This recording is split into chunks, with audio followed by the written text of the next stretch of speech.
everybody, my name is Farmer Phil, and in today's video we are bringing home the big square baler at long last. I've been trying to get it home since May, and it is the 4th of July and I'm finally getting around to it. So hook up, bring it home. When I get home I need to put some pickup tines on it, need to service it, blow it down, give it a wash. I know some people say washing isn't a great job, but a lot of burst. I need to get that knocked off. This shed, run out farm, we still have a bit of grain there to be rolled, but we really need to do something for next year, stop the birds getting in, because they put a lot of poo in the baler and I'm not very happy with that now. Not happy at all, but what can I do? At least it was out of rain. Yeah, we're gonna bring it home, do that, and I also have a moisture meter to fit, reversing camera, and maybe an applicator if it comes. Mightn't come, but we'll see how that goes anyways. But yeah, first things first, to get hooked up and get home. Try and have it ready for the hay and straw. There's been very little hay baled in Longford yet, so I am hoping that if I get it ready and have it ready, and hopefully I'll pick up a bit of hay to be baled with it. Hopefully, that is the plan, and maybe a bit of straw if I'm lucky. Anyways, we get her hooked up and bale on home.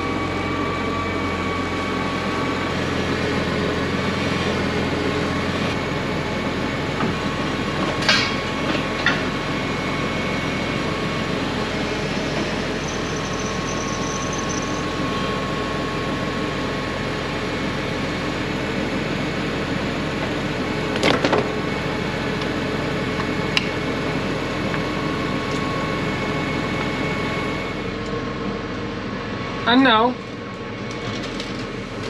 we have her on drum.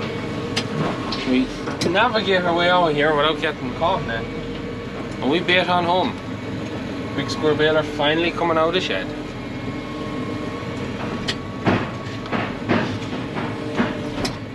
Here, pulled out, and I'll just double check all's okay with that now. Just run around.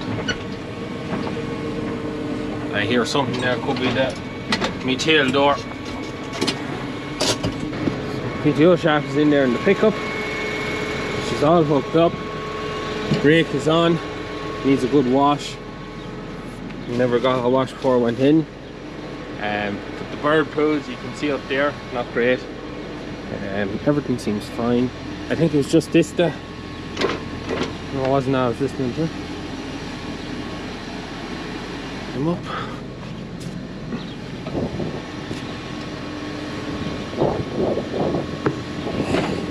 That's the problem. That bird shit.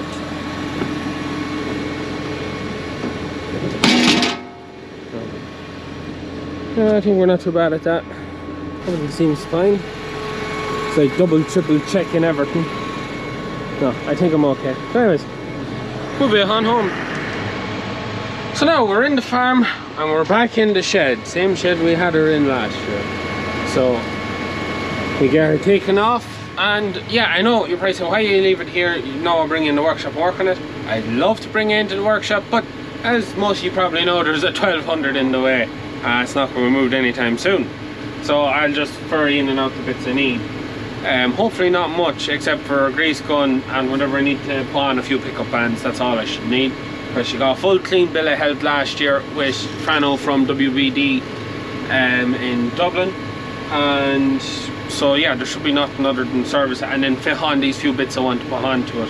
Anyways, we'll drop it off here, put back on the front PTO compressor. We'll finish up at the tracks that we were at in one of the previous videos, and then when we've finished with the tracks, we'll come in and I'll blow down the baler, we'll pull it out, we'll wash it off, we'll back it back in, and we'll start greasing her and servicing.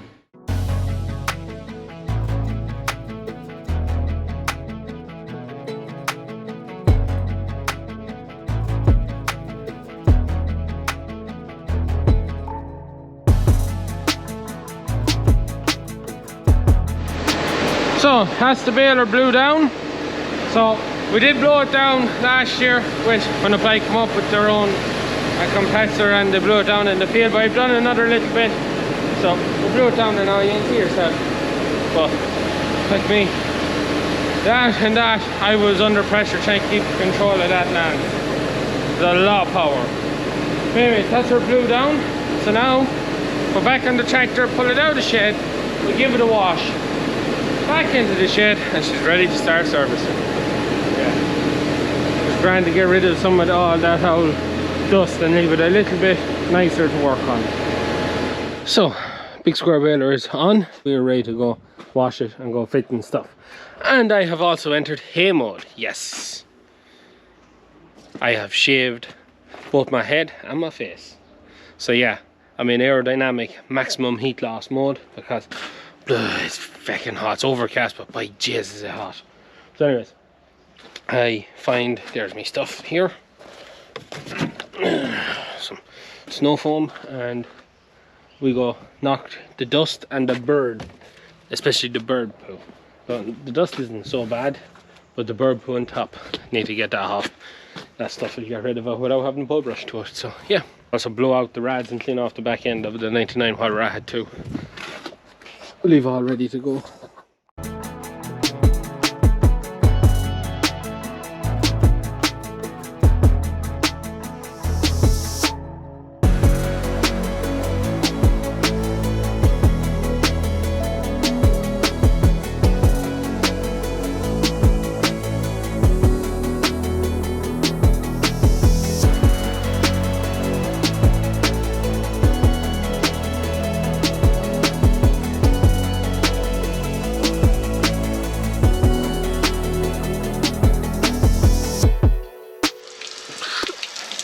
And now it's like a different baler. Lovely and clean. One thing I have actually noticed, I didn't really notice last year, is these front panels are quite faded. So that just probably means that she was sitting in a shed with the sun shining in on it for most of the winter. That's why they'd be faded. But she's all spick and span. On top too. I hope I got all of it up there. Yeah. Happy days. So now, back it into the shed. We'll go over to the workshop with a few bits to pick up. Have to get me 21 spline shaft. Our applicator has arrived for it. Moisture meter, reversing camera, all them other bits and bobs. We'll just go get all of them, bring them over. A few tools, drills, a few bits and bobs, and then we get stuck into putting all these bits on it. Also, a few pickup tines. It's not too bad. It's not too bad. Well, first thing we'll do anyways, we'll grease it, we'll spin it, see that she's functional. And then we start putting on all the extras for this year. It's not looking half bad now. So we have our bits to go on. I have my pickup tines. I have a few bits too. Probably I'm going to have to go back and get more. My reversing cable. And I have my moisture meter. Wiley, I think is how it's pronounced. I call it Willy. But moisture meter. So first thing I want to do anyways, that's just water coming off me after me washing the radiator. The nuts is for them boys that's out there. They're the lads for the farm shop, eventually. So they're getting them bags of nuts you seen in the back of the Jeep. So now, I consult the baler hand operator's manual and we go through all the grease points and give everything grease. And then we start into all the other things. Well, actually we'll spin it before I start into that. Make sure she's operational, because that's the main part. No point having all them other add-ons and then it not actually running. Oh, so I'll just quickly show you the additive hopper. Around and around and around. Here is the additive hopper. So it's a Silo King additive, well, Silo King stamped additive hopper, or Agri King. So yeah, it's upside down, so we have to figure out how to mount that on it too.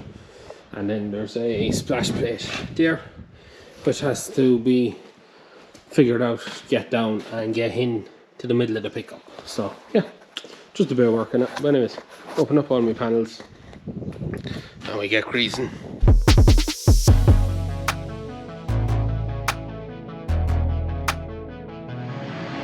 So have all my grease points done, nearly finished servicing.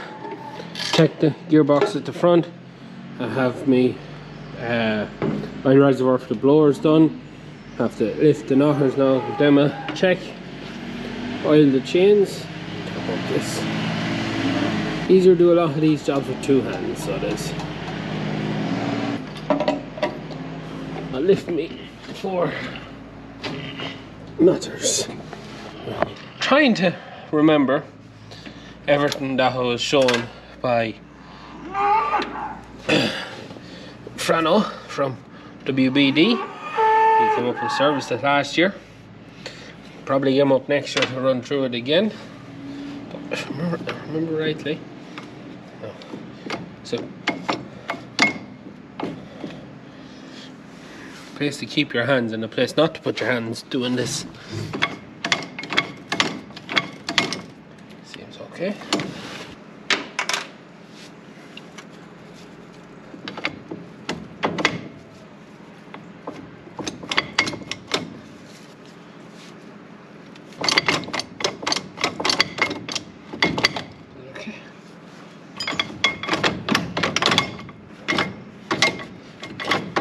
Should have oil.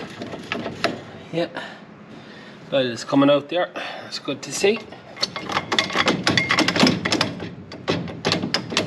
So these are the oilers where I put in the oil. You pump these, pumps oil out to the pipes to lubricate all this. That's it. Now, one thing I do have to check is that doesn't work. Presume it's on that switch. I have this here too. But everything is good down there because it was finished, tied, so it should be fine.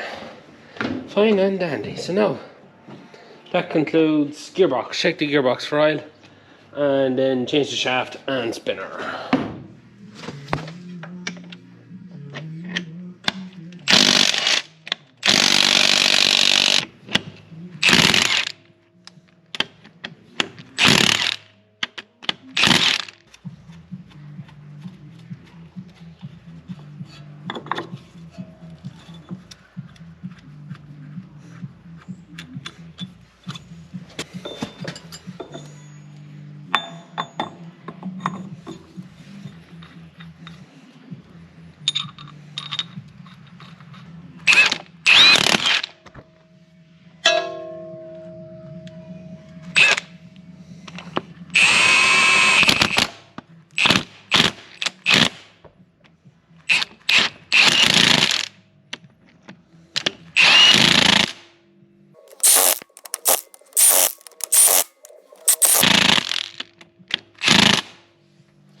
So, just coming to the end of all the servicing. Time to put the shaft on. So everything is done, oil greased, oiled, chains oiled, gearbox checked. Gearbox is a bit low in oil, so that's topped up. Eventually getting it all serviced up. So yeah, this is just trying to get this heavy multi-spline shaft lined up. And just to show you, it's a solid shaft.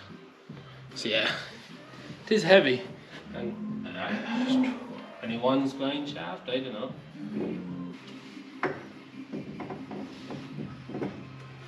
Oh. That's her on.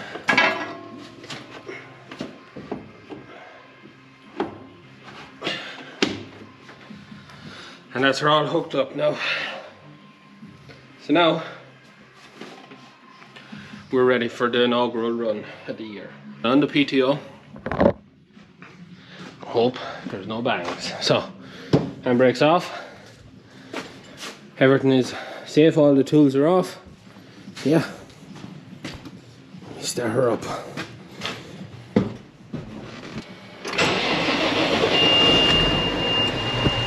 Pop her over to 1,000. On the monitor, ready in, there we go. Monitor's on. Right, oh, I hope I've remembered to do everything. Here we go.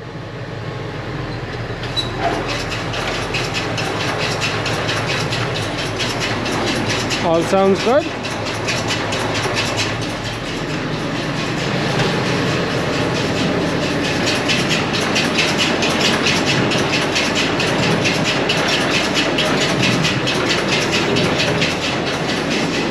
All seems to be moving correctly.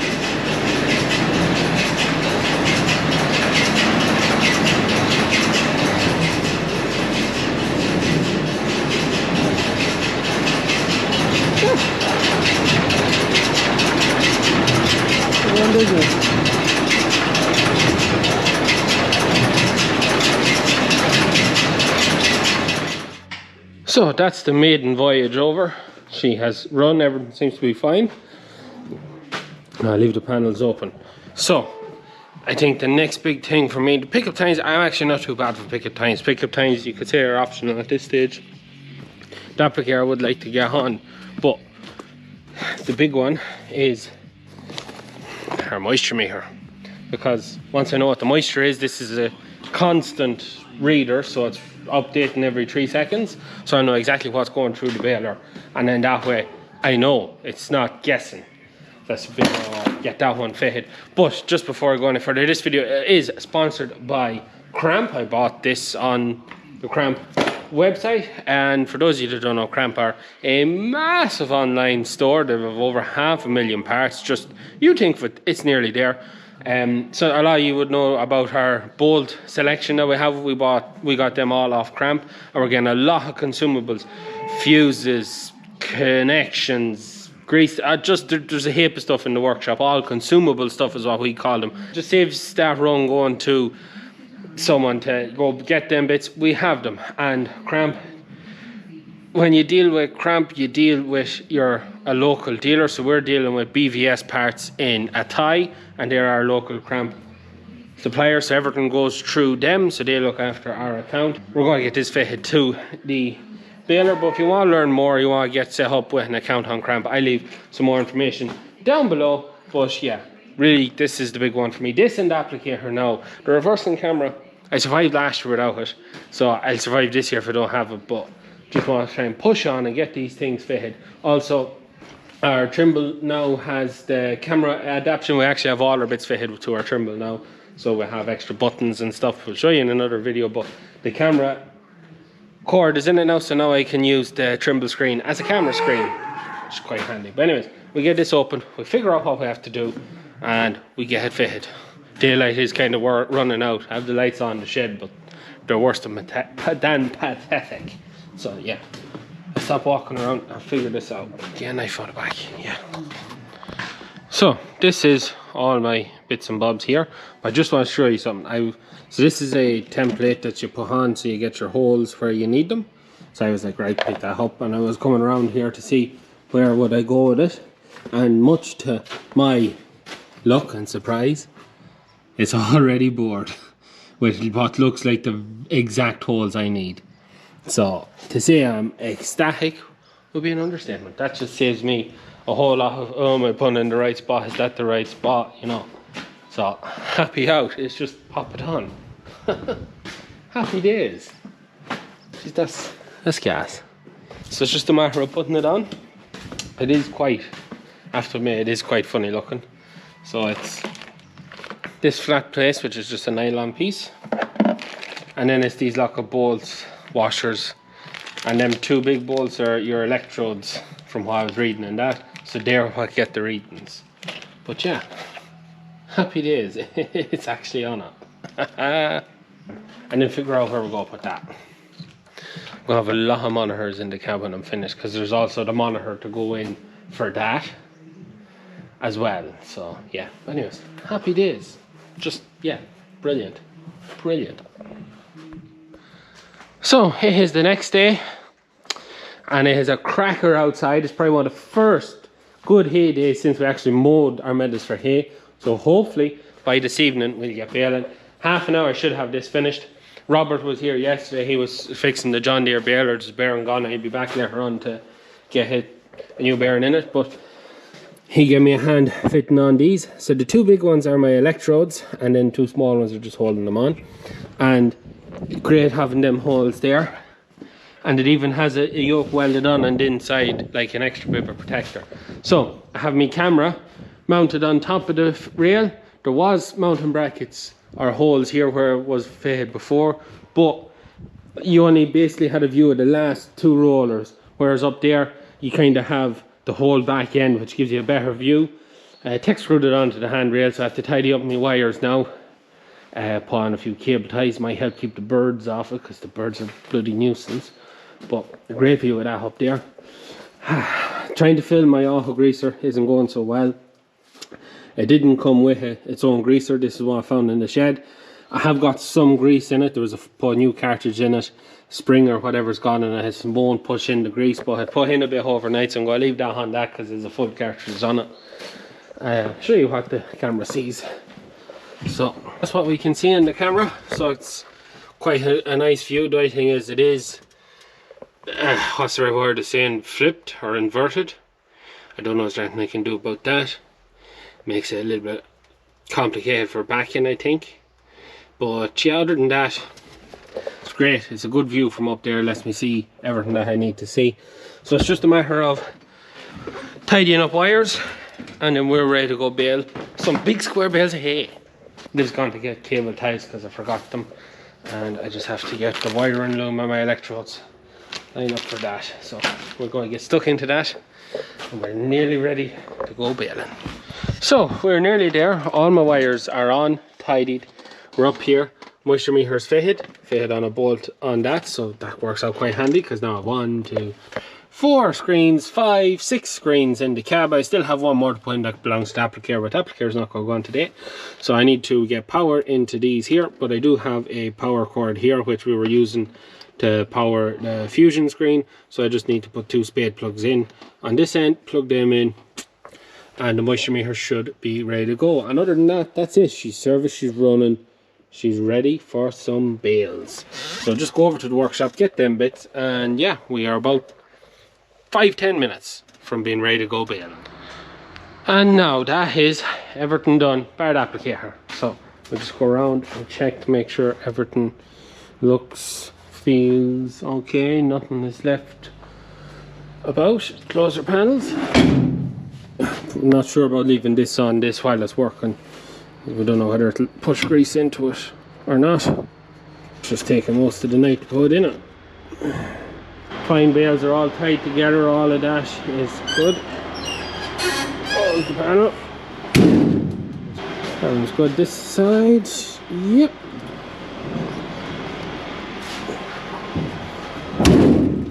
So that's all that's left to go on. The reason, even if we put it on now, we're still missing some of the wire and loom for it. Go between that and the control box.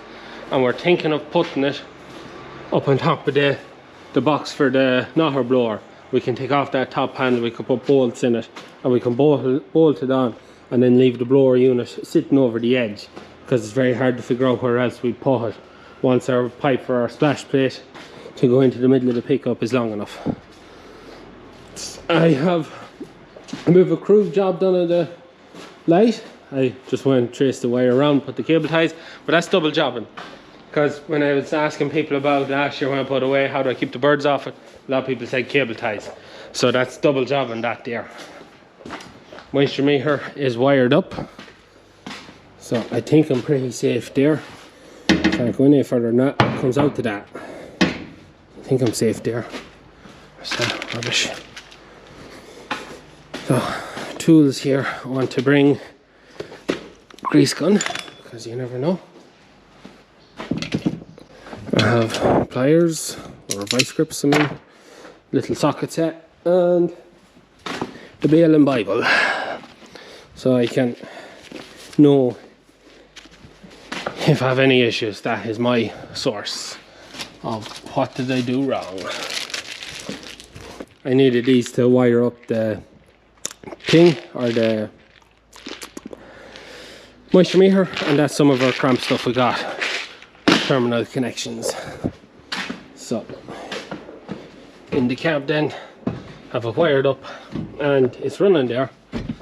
So 2 buttons, that one on and off, this one is to check it. So I test it there, and if it reads 12, that's what it should read. If it reads anything more than that, it means that there's something obstructing it. Back at 0, so it's basic enough, just wired in. But yeah, we're ready to go. So in about an hour's time, so I'm going to go up, film Father Phil and Rowan to finish up the shaking it out video, which is the next video you'll see. But big square baler is ready to go. So just, I suppose, a little bit on the applicator. Why am I putting an applicator on it? Well, it's like, as I call it, a bit of an insurance policy. I was thinking of putting an acid applicator on it, but of course acid would eat the baler. Also, propionic acid is now something like €800 a barrel, which is ridiculous money, massive ridiculous money. So I went with the Agri King powder additive, and it'll be, when I get it, it'll be here probably putting on, but at the minute I'll be putting on Silo King. But that is just for if the moisture meter says a little bit dodgy, or that you can go, right, flick a switch, you're putting on a bit of stuff and you know the bales are going to be right. The cost of putting that additive on at the rate I was told is €3 a bale, so it's not something you really want to be using much because it'd be quite expensive. But that could be the difference between your hay being mouldy and stuck together and being perfect. So it's going to be there if it's needed on headland runs or the likes, that option is there. But yeah, look, that's really it. So yeah, ready to go. And what I will say next is the first time I think I've ever said in a video, if anyone watching is looking for some big square bales of hay or straw made over the next while or next year, whenever, you know who to get in touch with. I am on hire. So anywhere in the county of Longford to the town of Roscommon to Athlone, anywhere in that kind of an area, up to Hedgerstown, I'm willing to travel. The bigger the job, the further I will go. 80 by 70, so it's 2 foot 5 by 2 foot 8, and I'll make the bales as long as you want them. So for take example, your shed is 18-foot bays. I can make 6-foot bales, so you can get 3 in a row, or I can make 2 9-foot bales, you can get 2 in a row, whatever way you want the bales made. To maximize your shed storage or your trailer capacity when moving them, I can do it, because it's all adjusted on that there. I still have to figure out what exactly, because it's A, B, C, D, E, F, G. But I can change it there. I think I can go from 2 foot to 10 foot. I think is how big I can go. Or I may actually be able to go bigger than 10 foot. But yeah, last year's bales went very well, and I'm back again later on in the year to do it for them. So hopefully. But anyways, I'm going to leave it at that. If you want to learn more, get in touch with us about getting a price on bales, please get in touch with us through Instagram, Facebook, or if you know us, give us a call. But I'm going to leave it at that for today's video. I hope you enjoyed it. As always, please like and subscribe to the channel. Videos every Tuesday, Thursday and Sunday. The next video is turning the hay, and the video after is the big square baler working. So I'm going to leave it at that. Hope you enjoyed. That's it for me. Good luck.